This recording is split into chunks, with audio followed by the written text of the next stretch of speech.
السلام علیکم، هیله لرم روغ او جوړ به یاست. په همدې لیکچر کې به پر مای اس کیو ایل باندې کار وکړو.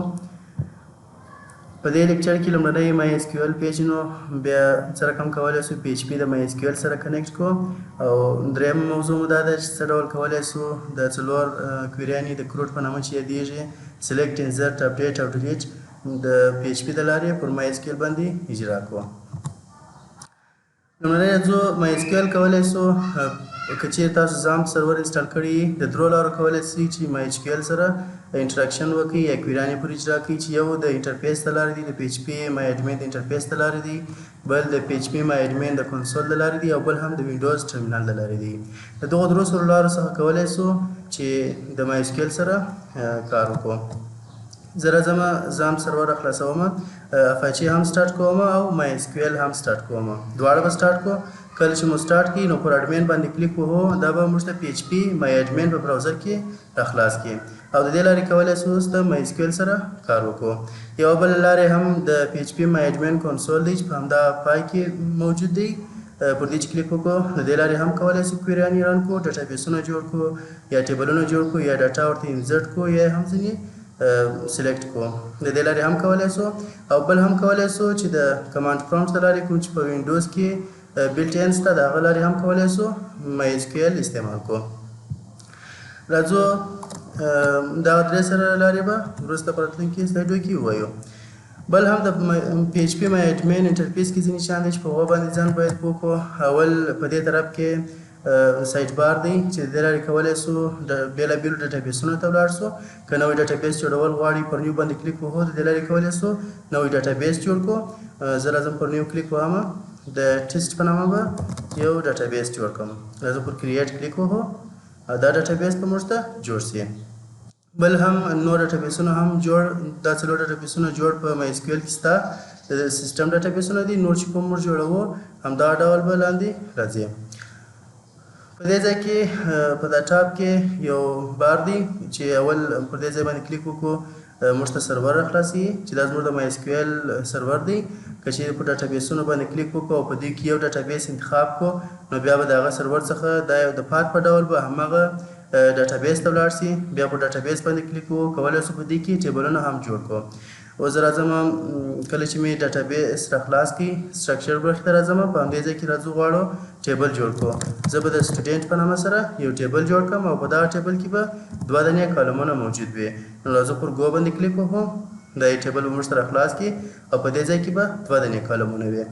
راځو دلته که راسو دا پات وګورو، د ډاټابیس څخه ټیبل ته ولاړئ. اول انسټنس و ډاټابیس مو پکښې کې راخلاص کړي، په هغه کې اوس د دې په ټیبل کې کار کوو. زه ورته وایم نوم ورکوم، دا نوم به وار 4 وي او تر 50 به اضافه نه وي. دغسې راځم ایمیل ورکوم، ایمیل به هم 100 ورته ورکړو، او دا هم وار 4 دی. کله چې مو دواړه کالمونو ته انټري وکړل، که چیرې غواړئ یو کالم غواړي پرایمري کی و نور شیان ورکړي، هغه وروسته په راتلونکي ټیبلونو کې وایو. راځو پر سیو باندې کلیک وکړو تر څو دا ټیبل ثبت شي. نو تاسو وګورئ هماغه ټیبل ته ولاړلو، په هماغه ټیبل کې دوه کالمونه جوړ شول. دلته هم د ټیسټ څخه لاندې د سټوډنټ په نامه سره دا دې ټیبل جوړ شوی دی. کله چې کلیک پر وکړو نو د هغه ټیبل کالمونه هم دا دلته شته.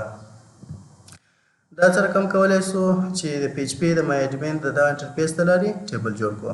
دغه ډول دا کار کولی سو د کنسول او د وینډوز ټرمینل د لارې هم اجرا کړو. نو پات بار ټیبز او کنسول دا ټول مو وپېژندل. اوس راځو ټیبل مو هم جوړ کړي، څنګه کولی سو ټیبل یا ډاټابیس ډیلیټ کړو. بیرته پر دې باندې خبرې کوو چې ډاټابیس ډیلیټول غواړئ، نو راځو پر دې ځای به کلیک وکړو، پر دې انسټنس باندې تر څو موږ ته ډاټابیس کلیک وکړو، چې ټول ډاټابیسونه راخلاص شي. هر ډاټابیس چې ډیلیټول غواړئ هغه چک مارک کړئ، پر ډراپ باندې کلیک وکړو، د دې لارې کولی سو دغه ډاټابیس ډیلیټ کړو. خو زه اوس نه غواړم دا ډاټابیس ډیلیټ کړم، بېرته راځو ټیسټ ته. په ټیسټ کې دلته دا دی ټیبل موجود دی، که چیرې غواړئ ټیبلونه ډیلیټ کړئ هم کولی سئ، په ډراپ باندې کلیک وکړو. خو زه نه غواړم دا ټیبل هم ډیلیټ کړم، نو راځم په دې ټیبل ته دننه ورځم. کله چې دننه ورغللو راځو پر سټرکچر باندې کلیک وکړو، دلته بیا موږ ته ټوله هغه کالمونه راکړي. هر کالم چې غواړئ ډیلیټ کړئ په ډراپ باندې کلیک وکړو، ډیلیټېږي. که چیرې تغییر پکښې کې راولئ، مثلا غواړم دا نیم وار 4 50 څخه کم کم یا زیات کړم، یا ایمیل غواړم کم یې کړم، نو راځم پر چینج کلیک وکړو، نو اوس کولی شو چې کم یې هم کوم 100 دي د 100 څخه بیا 80 کړم راځم بېرته پر سیو باندې کلیک کوم بیرته به دا ثبت شي اوس وګورئ 80 ته واوښتي که چیرې ډراپولی غواړئ کولی شئ ډیلیټ یې هم کړئ که چیرې یو آی ډي موجوده وي غواړئ په پرایمري کې په یوني کې یا په کوم بل کې یې واړوئ هم کولی شئ د همدغه لارې دا کار وکړئ دا د ټیبل په سټرکچر کې و دغه څخه وروسته د انزرټ د لارې کولی شو ډاټا ورته انټري کړو په دې ځای کې راځم و نوم ته چې شي ور اضافه کوئ او ایمیل ته چې شي زه به یو ډاټا ورته انټري کړم احمد او ایمیل چې دی ahmad@gmail.com دی کله چې مو دا ډاټا ورکړل پر ګو باندې کلیک وکړو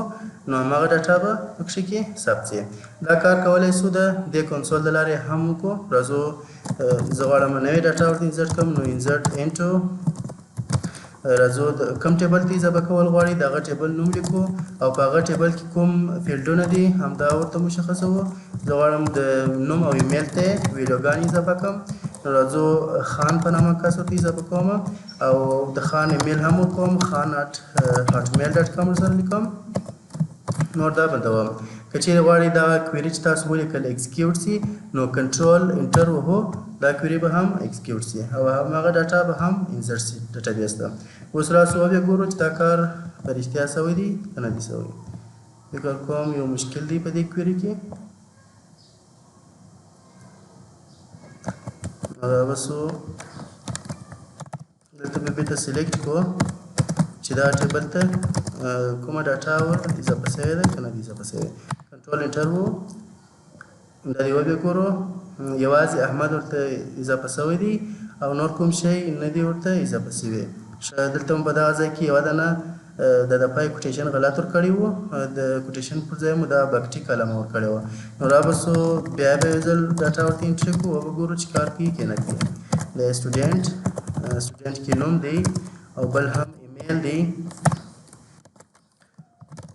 او ویډیوګانې به ورته اضافه کړو دا وارې به زبیر او ایمیل به ورته اضافه کړو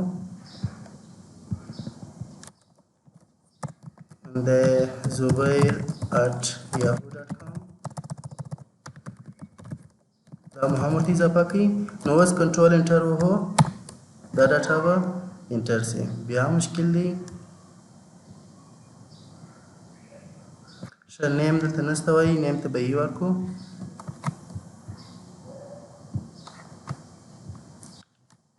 اوس نیم ته به یې اضافه کړو دا ور به کنټرول انټر وو دا ور ډاټا انزرټ شول نو په دا رقم کولی شو ډاټا ورته انزرټ کړو را به سو بیرته به سلیکټ کړو ډاټا چې صحیح ډاټا مو انزرټ کړې ده که یا د سټوډنټ ټیبل دی را به سو سټوډنټ به ولیکو کنټرول انټر د احمد او زبیر دواړه ورته انزرټ شوي دي یو مو د همدې انټرفیس د لارې وکړي یو مو هم د همدغه کنسول د لارې ورته ډاټا ورته داخله کړل د بلې لارې هم کولی شو د همدې ټرمینل د لارې غواړو ورته اضافه کړو ډاټا ورته انزرټ کړو نو د کار کولو لپاره به راځو تاسو چې زام په هر ځای انسټال کړی زما په کمپیوټر کې زام په سی ډرایو کې د زام په فولډر کې دی نو هماغه زام فولډر ته ځو هغه کې به د مای اس کیو ایل په نامه سره یو فایل پروت وي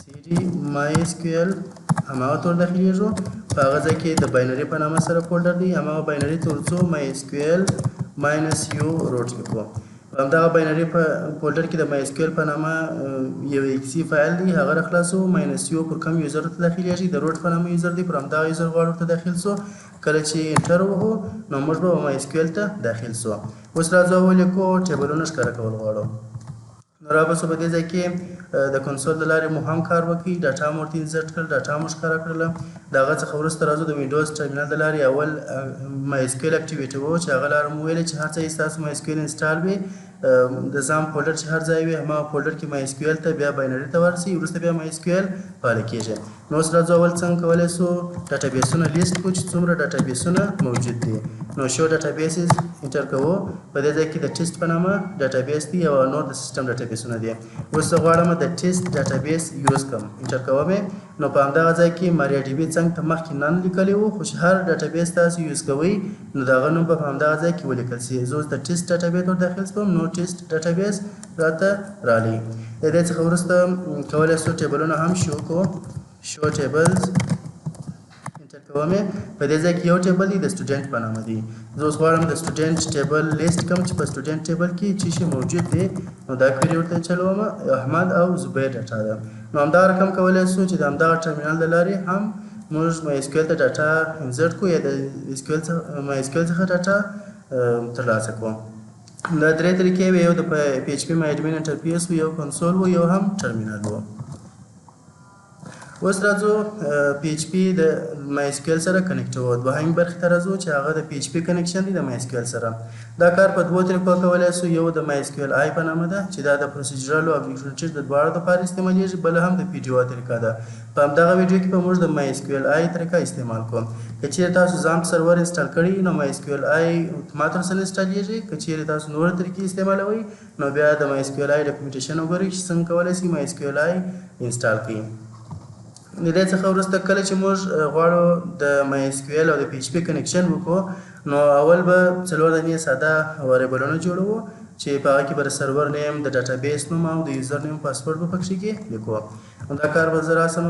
دلته به د کنیکشن سټرینګ په نامه سره یو فایل دی، په دې کې به دا کار سرته ورسوو. اول د سرور نوم دی او بل کوم سرور نیم. د سرور نوم چې دی لوکل دی زما په کمپیوټر کې، ستاسو په کمپیوټر کې چې مو هر نوم ورکړي هماغه نوم به دلته استعمال کړي. دا ساده وریبلونه دي نو د ډالر ساین باید په سر کې لیکل شوی وي. د دې څخه وروسته راځو د ډاټابیس نوم دی یا ډي بي نیم دی، هر څه چې تاسو ورته لیکئ. د ډاټابیس نوم د ټیسټ په نامه سره دی. ستاسو د ډاټابیس نوم چې هر څه وو هماغه نوم به دلته لیکئ. د هغه څخه وروسته یوزر نیم دی.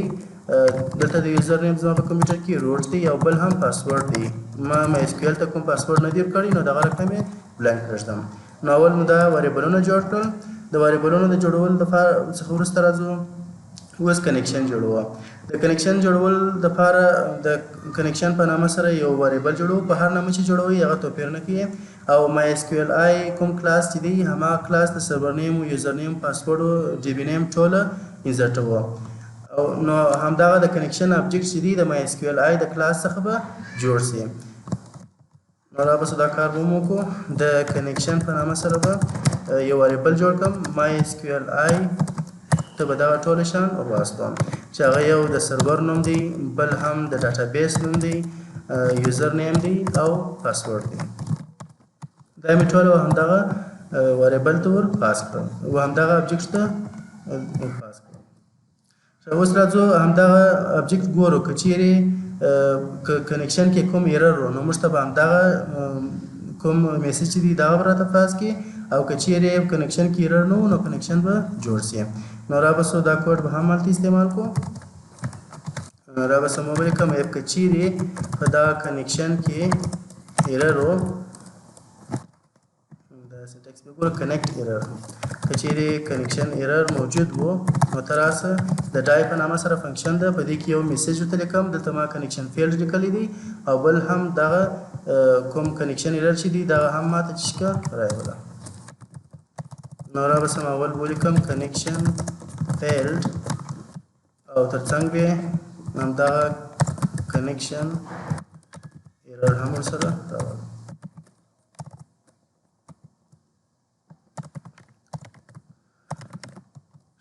د دې څخه وروسته که چیرې کنیکشن په صحیح ډول سره جوړ شو نو بیا یو بل میسج هم جوړ کړه. دلته به سیمیکالن ورکړم. که چیرې کنیکشن په صحیح ډول سره جوړ شو نو بیا ولیکه کنیکشن اسټابلیشډ.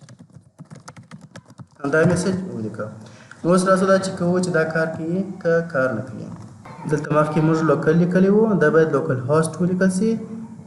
نو دلته ټایپینګ ایرر و چې ما لوکل لیکلی وو. ښه اوس به راسو همدغه فایل به وګورو کنیکشن سټرینګ. نو زموږ کنیکشن په صحیح ډول سره اسټابلیش شو یا دی فایل کار وکړي. نو په دا رقم کولی شو چې موږ د اس کیو سره کنیکشن رامنځته کړو. او که چیرې کنیکشن چک هم کړو، که چیرې ایرر و موږ ته به څنګه میسج راکوي، او که چیرې کنیکټ شو څنګه میسج به موږ ته ښکاره کوي. د هغه څخه وروسته راځو څنګه کولی شو ډاټا ورته انسرټ کړو. ډاټا د انسرټ کولو لپاره راځو د اس کیو په نامه یا په کوم هر نامه چې تاسو جوړول غواړئ په هماغه نامه سره یو وریبل جوړوو او خپله کویري په هغه وریبل کې ذخیره کوو. وروسته راځو د کویري په نامه سره یو فنکشن ده، هماغه فنکشن ته چې دا فنکشن چې ده د کنیکشن په نامه سره چې کوم ابجکټ موږ جوړ کړی دی په هماغه کې دا فنکشن موجوده ده. نو همدغه فنکشن ته اس کیو ال ور پاس کومه او وروسته که چیرې دا ټرو سو نو لاندې کوډ دې رن سي، که چیرې ټرو نه سو نو بیا دې همدغه وروسته کوډ رن سي. نو راځو په همدغه طریقه سره به موږ ډاټابیس ته ډاټا ور انسرټ کړو. نو را به سو دا سوی کوډ به د دویم فایل ته یوسو. نو په دغه ځای کې به نو اوس کله چې کنیکشن جوړ شو د کنیکشن د جوړېدلو څخه وروسته به راسو هماغه د اس کیو ال په نامه سره به یو وریبل جوړ کړو او ډاټا ورته د ډاټا د انسرټ کولو کویري به په همدغه وریبل کې ثبت کړو. نو به لیکو انسرټ ټیبل، د ټیبل نوم سټوډنټ دی و سټوډنټ ته زه غواړم ډاټا انسرټ کړم. دلته همدغه ټیکونه ورکوو. په دې سټوډنټ ټیبل کې چې دی یو نوم موجود دی بل هم ایمیل دی، دا دواړه پورته ولیکو. بیا به ولیکو ویلیوز زه غواړم نومونه یو یاسر ورته انسرټ کړم او د یاسر ایمیل چې دی yasser@gmail.com دی، نو دا به هم ورته انسرټ کړم. دا کویري چې مو ولیکله. اوس راځو اف کې لیکم که چیرې کنیکشن ابجکټ لیکم. کنیکشن په ابجکټ کې د کویري په نامه سره یو فنکشن ده، هماغه ته دا ور پاس کوم. که چیرې دې کار وکړي ټرو سو نو وروسته راسه دا لاندې میسج موږ ته پرنټ کړه. نو د میسج لپاره به ساده یو میسج ولیکو ډاټا انسرټډ. او که چیرې دا کار نه وسو مشکل پکې کې و نو بیا راسه یو بل میسج ورته وکړو چې ډاټا انسرشن فیلډ، ډاټا نسبت ورته انسرټ. نو دا دواړه دا کویري مو پوره کړله. اوس به رابسو بیا ګورو چیک به کوو چې کار کوي که نه کوي. که دلته د ډاټابیس نوم ورسره ولیکو نو ښه خبره به وي. که چیرې موږ مخکې ډاټابیس نوم دلته لیکلی وي بیا نو اړتیا نشته ورته، ساده سټوډنټ ولیکو. اوس به راسو وبه ګورو که چیرې کوم ایرر نه و نو دا ډاټا به ډاټابیس ته انسرټ سي. نو رابسو دا بل فایل ته د انسرټ ډاټا په نامه سره ډاټا انسرشن فیلډ، ډاټا نسبل انسرټ. په دې خاطر نسبل انسرټ ځکه په همدغه انسرټ کویري کې یو ځای مشکل شته. هغه مشکل به چې شي وي رابسو وبه ګورو چې د دې سنټیکس څه ډول و. انسرټ انټو، ښه د ټیبل نوم نه غواړي، د انټو کیورډ غواړي. اوس به راسو بیا ګورو بیا هم فیلډز به وبه ګورو بیا څه مشکل دی. انسرټ انټو د ټیبل نوم سټوډنټ دی او بیا په ټیبل همدغه ټیبل کې نیم او ایمیل موجود دی او وروسته زه غواړم ویډیوګانې ورته انسرټ کړم. نو دلته هم هماغه ډول و سټوډنټ دی، په همدې کې نوم او ایمیل موجود و او ویډیوګانې یاسر او همدا ویډیو ده. نه پوهېږم چې ولې مشکل پېښ شي.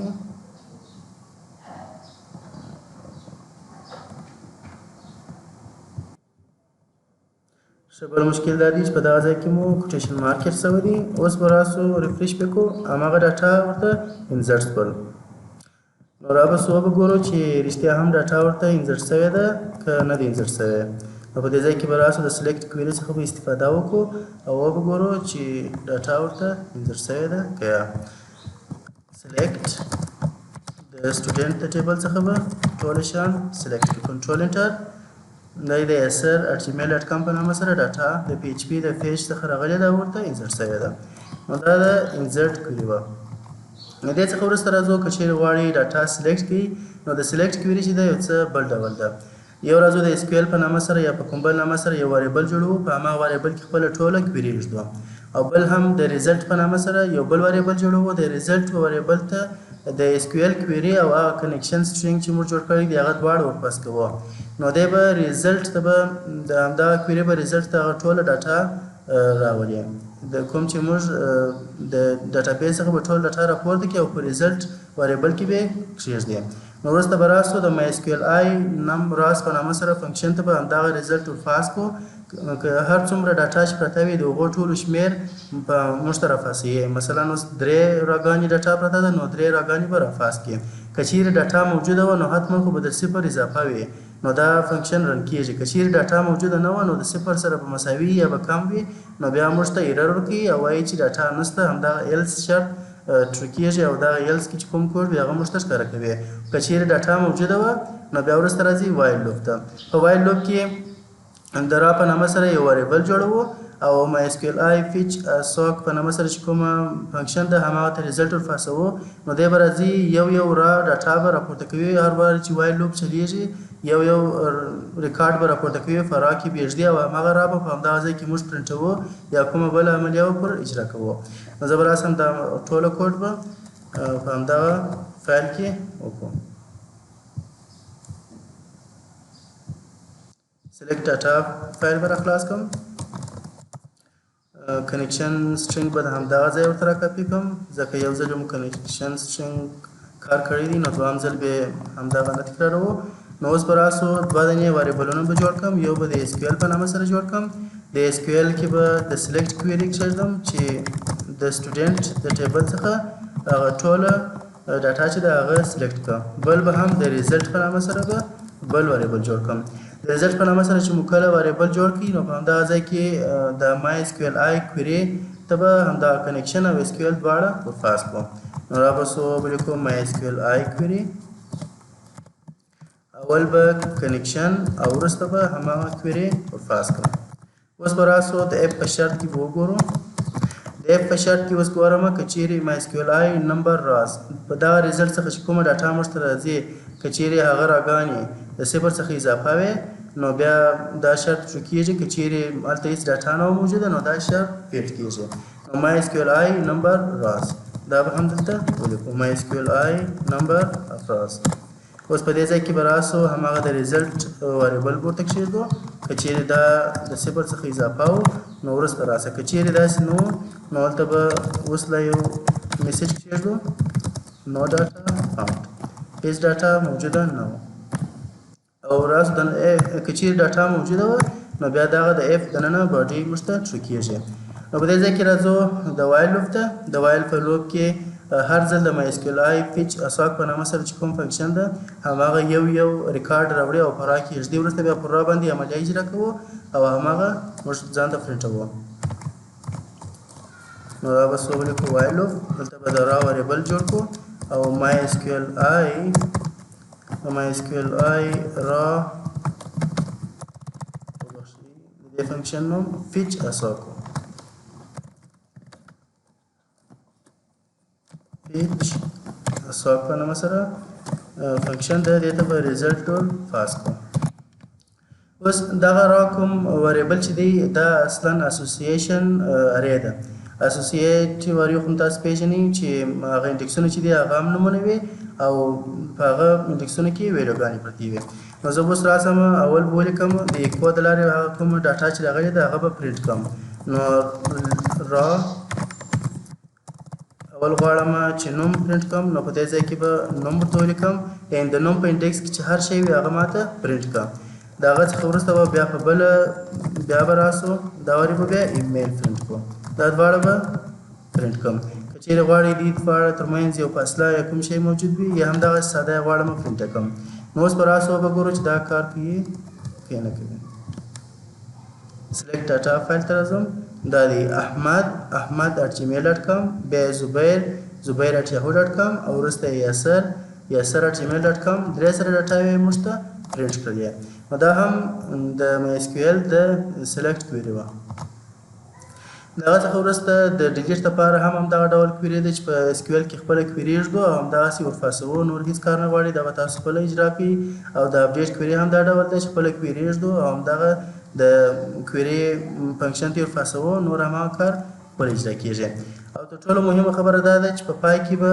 خپل کنیکشن کلوزوئ نو را به څو کنیکشن به هم د هر فایل په پای کې کلوز کړو نو را کنیکشن د کلوز فنکشن ته کال کوو نو اتومات دی همدا کنیکشن چې موږ د MySQL سره جوړ کړی دی دا په اتومات ډول سره کلوزوي نو زموږ همدا ویډیو همدلته پای ته ورسېدل د توجه څخه مو مننه